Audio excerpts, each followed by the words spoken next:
دانشگاه رو تموم کرده بودم و میخواستم کمی برگردم تا به درسای چرت و پرت دانشگاه دیگه فکر نکنم.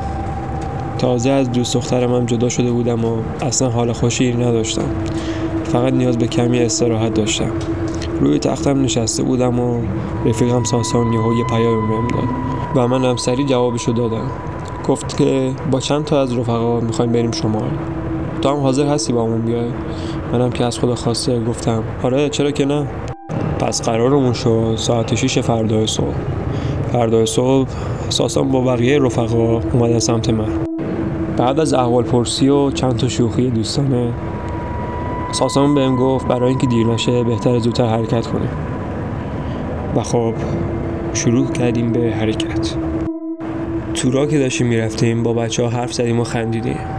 من یهو برگشتم به ساسان گفتم ساسان اون جایی که رزرو کردی چه جاییه؟ گفت یه کلبه داخل جنگل قشنگ متروکه، تنها خودمون میریم عشق و حالو خیلی هم حال میده. گفتم آخه دیونه، جا قحطه، وسط جنگل کی میره داخل کلبه؟ خطرناک نباشه یه وقت. یهو رفیقام همه بهم خندیدن و گفتن تو ترسویی بابا. منم در جوابشون گفتم نه اصلا نمیترسم، گور باباش، هر اتفاقی میخواد بیفته. من دیگه رد دادم. یهو ساسان برگشت گفت چته یه جوری رفتار میکنه انگار ثریا باهات کات کرده. و منم خیلی سرد و عصبانی برگشتم بهش نگاه کردم و گفتم اون بحثش جداست، اون دیگه تمام شده، لطفا اسمش هم نیار، نمیخوام یادش بیفته. بعد از این حرف من همه ساکت شدن و دیگه کسی شوخی نکرد. همینطور داشتیم به راهمون ادامه میدادیم که از روی رستوران به چشمون خورد. و خب بچه‌ها چیزی نخورده بودن اول صبح. با هم تصمیم گرفتیم بریم اونجا یه صبحونه مشتی بزنیم. پس ماشین رو پارک کردیم و رفتیم توی رستوران. خب کم کم بچه‌ها غذاهاشون رو سفارش دادن و داشتم با هم دیگه حرف میزنن که من گفتم میرم سرویس و یه آبی به صورتم بزنم.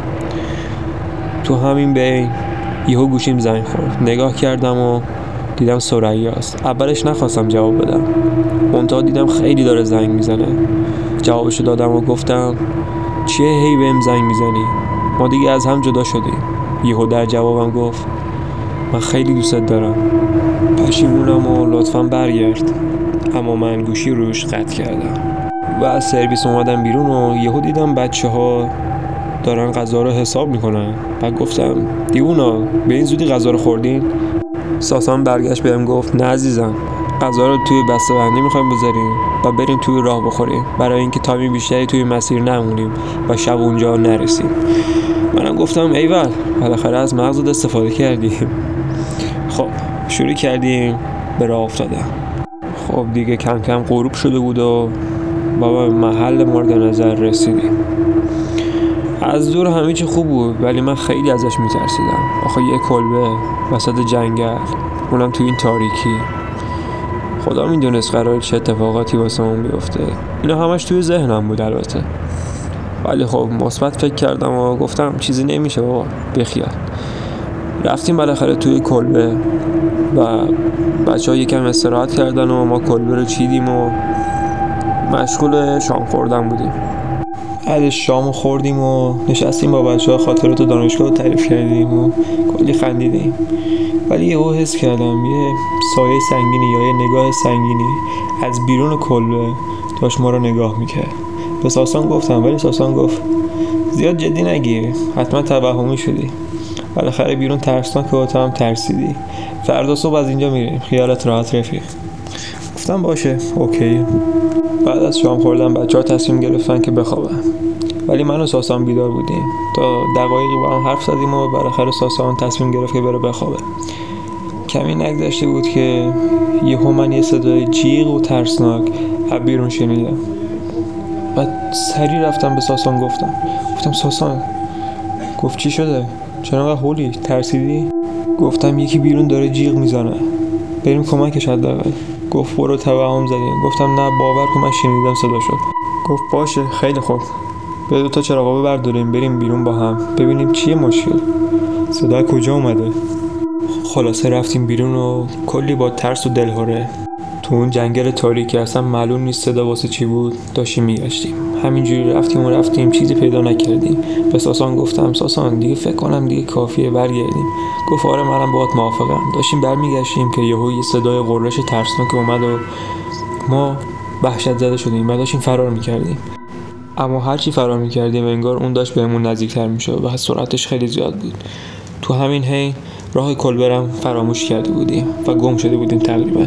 داشتیم فرار میکردیم که یهو ساسان پاش گیر کرد به چوبی و افتاد روی زمین. بهش گفتم یالا پاشو بریم. گفت نه تو فرار کن، تو خودتو نجات بده وگرنه میمیری. ولی من گفتم نه تنهات نمیذارم و ساسانو بلند کردم روی شونم گذاشتم و آروم آروم داشتیم میرفتیم دنبال یه مسیر بگردیم به راه کلبه. که بعد کمی گشتن یهو به ساسان گفتم اون راه کلبه نیست. گفت آره چرا زودتر برو. و رفتیم سمت کلبه. به کلبه که رسیدیم درش شکسته بود، انگار یه چیزی با زور وارد کلبه شده بود. ما هم ترسیدیم و رفتیم داخل و با یه صحنه خیلی ترسناک مواجه شدیم. یکی از بچه‌ها کف کلبه افتاده بود و همه جاش پاره پوره شده بود و دل رودش ریخته بود بیرون. ما از ترس داشتیم سکته می‌کردیم و یکی دیگه حلق‌آویز شده بود و آویزون بود از سقف. و اون یکی رفیقمون همینجوری سرش از تنش جدا شده بود و افتاده بود کف کلبه. ما داشتیم از ترس می‌مردیم که یه نوشته قرمز روی دیوار دیدیم و این بود: این داستان ادامه داره. نفر بعدی تو رفیقت هستی.